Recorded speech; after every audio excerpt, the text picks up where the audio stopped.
강남중앙침례교회 섬기는 최병락 목사입니다.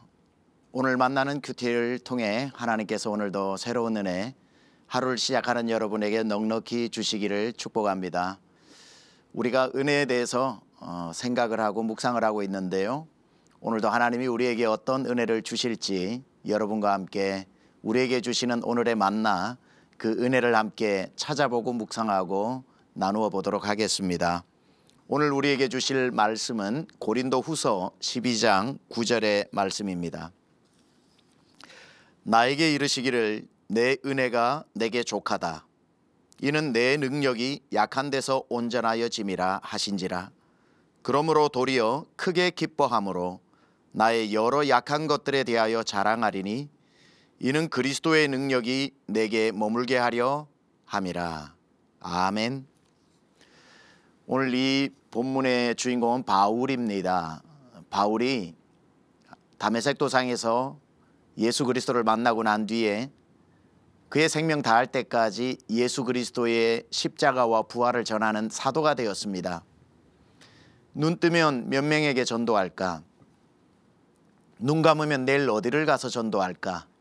그렇게 전도에 자기 인생을 걸었던 바울이 전도를 하면 할수록 자기의 전도를 가로막는 듯한 자기 육신의 가시에 굉장한 불편함을 느끼게 됩니다.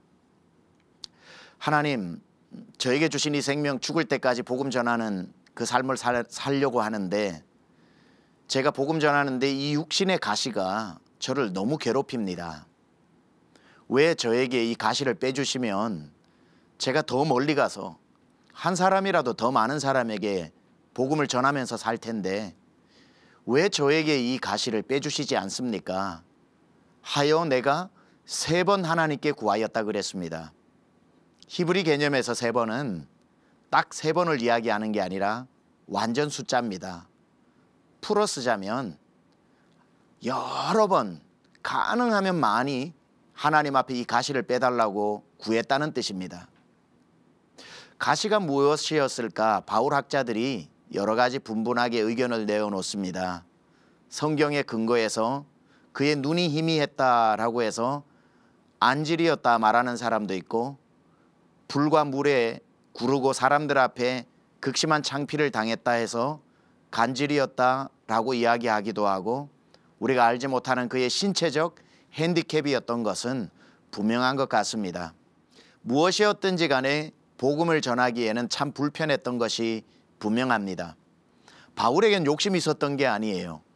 하나님, 이 언어를 달변으로 바꾸어 주시고 이 눈을 밝히 열어주시면 더 멀리 한 사람이라도 더 찾아가서 하나님의 복음을 잘 전할 수 있다는 그 순수한 마음에 하나님 앞에 기도했는데 주님이 이 바울의 가시를 빼주기 위해서 그의 기도에 응답을 하십니다. 이렇게 말씀하셔요. 바울아, 내가 하나님이다. 내가 네 가시 하나 정도 못 빼줄 것 같으냐? 아니, 네 몸에 가시 수백 개가 박혀 있어도 나 다 빼줄 수 있다. 그런데 희한하다. 너 그 병, 그 아픔 나 만나기 전에도 있었고 옛날에도 품고 있었는데 왜 옛날에는 그 가시 이야기 나한테 한 번도 하지 않더니만 왜 언제부턴가 너 나 찾아와 기도하면 나 잘 있었느냐? 주님 어떠세요? 묻지도 않고 너 요즘 가시 얘기만 하더라. 근데 내가 널 가만 보니 가시를 빼는 것보다 더 급한 게 있다. 그게 뭔데요, 주님? 너 잊어버렸던 은혜를 회복하는 거다. 너 은혜가 충만할 때는 가시를 품고도 가시 얘기 한 번도 안 하더니만 네 속에 은혜가 사라지고 나니 네 입에서 가시 얘기밖에 안 하더라. 그러면서 하신 말씀이 오늘 12장 9절에 나오는 바울아, 내 은혜가 내게 넉넉하다. 내 은혜가 내게 족하다. 너는 가시 빼는 것보다 은혜를 회복하는 게 더 급하구나. 영어에도 이런 표현이 있습니다. Count your blessings. 네가 받은 은혜, 네가 받은 복을 세어보아라.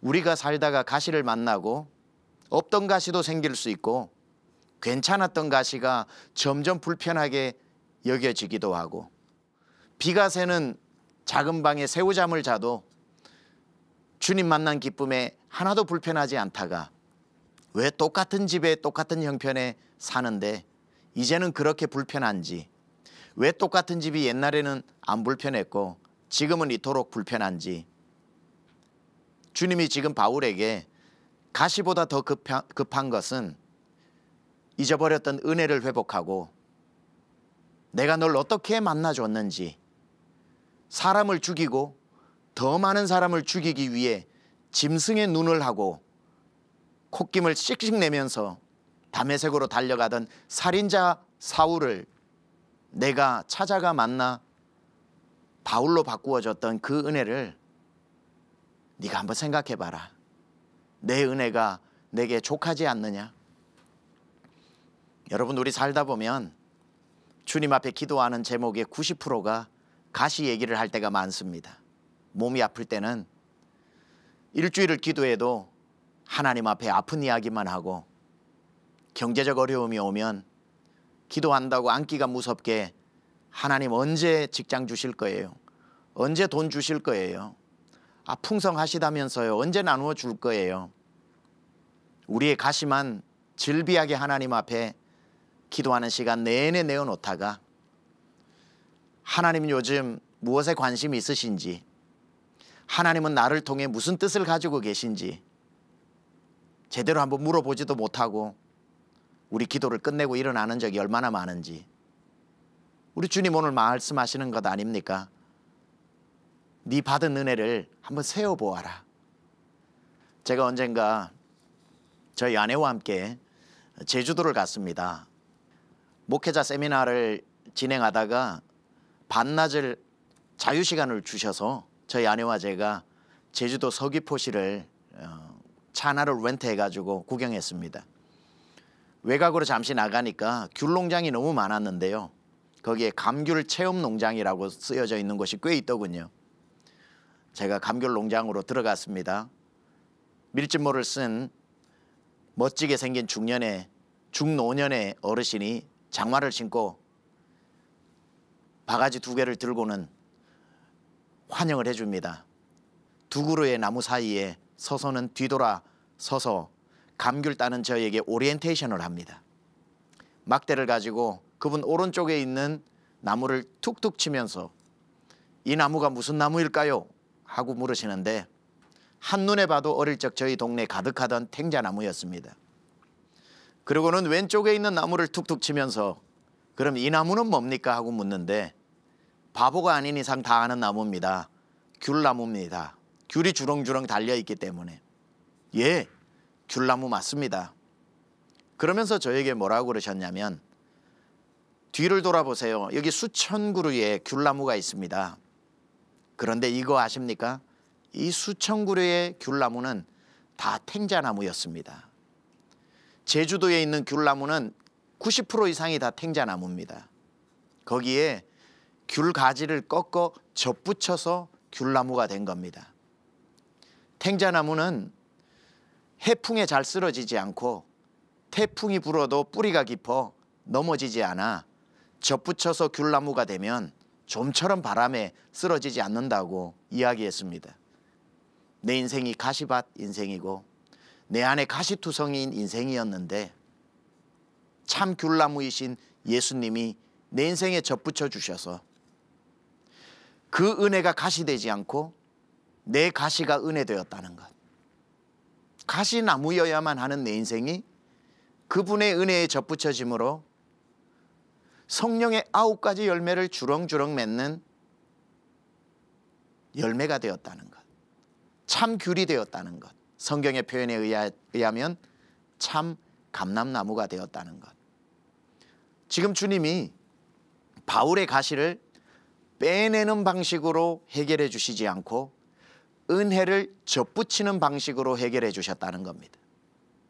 너의 가시는 빼낸다고 해도 은혜가 없으면 내일 또 다른 가시가 돋칠 것이다. 그러나 바울아, 가시만 빼내는 게 아니라 가시를 다 녹여낼 만한 은혜를 세어 보아라. 내 은혜가 내게 족하지 않느냐? 네가 지금까지 살아온 것이 당연한 것 아니라 다 은혜이지 않느냐? 해가 뜨는 것이 당연하냐? 밤이와 해가 지는 것이 당연하냐? 하루를 마치면 거할 집이 있어 눈을 붙이는 것은 적은 은혜이며, 네가 살다가 나를 만나 힘들 때 기도할 수 있는 것은 적은 은혜냐? 우리에게 가시가 몇 개 있느냐 보다 더 중요한 것은 우리가 하나님의 품 안에 있을 때에 그 가시는 있어도 없는 것이고 있어도 녹아내리는 것입니다. 가시 문제가 아니었습니다. 은혜의 문제였습니다. 주님의 처방법은 정확했습니다. 내 은혜가 내게 족하고, 바울아, 네가 가시 때문에 날 한 번 더 찾아오지 않느냐? 네가 약할 때, 온전히 네가 약함을 고백할 때 내 능력이 내 약함 안에서 온전해진다고. 그러므로 그 얘기를 듣고 바울이 이렇게 반응하죠. 맞다, 맞아. 내가 도리어 크게 기뻐함으로 이제는 나의 여러 약한 것을 숨기는 것이 아니라 도리어 자랑하리니 이는 그리스도의 능력이 내게 머물게 하려 함이라. 주님은 언제나 약한 자를 찾아오십니다. 약한 단점, 여러분의 가장 숨기는 가시 같은 상처에 주님의 은혜는 깃듭니다. 오늘도 여러분의 약함 속에 하나님의 능력이 임하고 여러분의 가시에 하나님의 넉넉한 은혜가 임하여 가시 다 녹여내고, 오늘도 주님 안에서, 은혜 안에서 아름답고 멋지게 살아내는 여러분 되시기를 주님의 이름으로 축복합니다. 오늘 보내주신 사연, 기도 제목 함께 나누는데, 여러분 기도 제목 있으면 주저하지 말고 보내주십시오. 화면 하단에 있는 곳으로, 또 CBS 오늘 만나는 큐티 홈페이지 게시판에 올려주시면 저희가 함께 기도하겠습니다. 오늘 보내주신 사연 제가 나누고 우리 함께 기도하는 시간 잠시 가지려고 합니다. 저희 아들은 원래 항공사 직원이었는데 코로나 때 구조조정으로 일자리를 잃게 되었어요. 다른 직장을 구하려고 해봤지만 잘 되지 않았고 결국 계획했던 결혼도 미룬 채 공무원 시험을 준비하고 있습니다. 적지 않은 나이에 새로운 도전을 하는 아들을 보면서 저도 사실 많이 불안했고 걱정도 되었는데요. 그래도 지난 2년 동안 잘 버텨준 아들이 대견합니다. 이제 시험이 얼마 남지 않았는데 끝까지 잘 준비하여 좋은 결과를 얻을 수 있도록 기도해 주세요. 코로나를 지나면서 진로의 변경이 된 분들이 많고 생각하지 못했던 곳으로 또 진로를 정하고 가는 분들이 많은데 너무 불안하죠. 우리 성경 말씀 기억합시다. 사람이 마음으로 계획할지라도 길을 인도하시는 분 하나님 분명하기 때문에 하나님이 인도하시는 길이라면 반드시 좋은 결과 있을 겁니다. 우리가 함께 기도할 때 하나님, 이 귀한 형제님의 앞길을 하나님께서 축복하사 하나님 기뻐하시는 기도하고 준비하는 이 일이 잘 이루어질 수 있도록, 그리고 또 함께 참여하는 여러분 모두의 길도 오늘 주님이 인도해 주실 수 있도록 우리 잠시 기도하고 제가 이분 위해서 기도하겠습니다. 우리 기도합시다.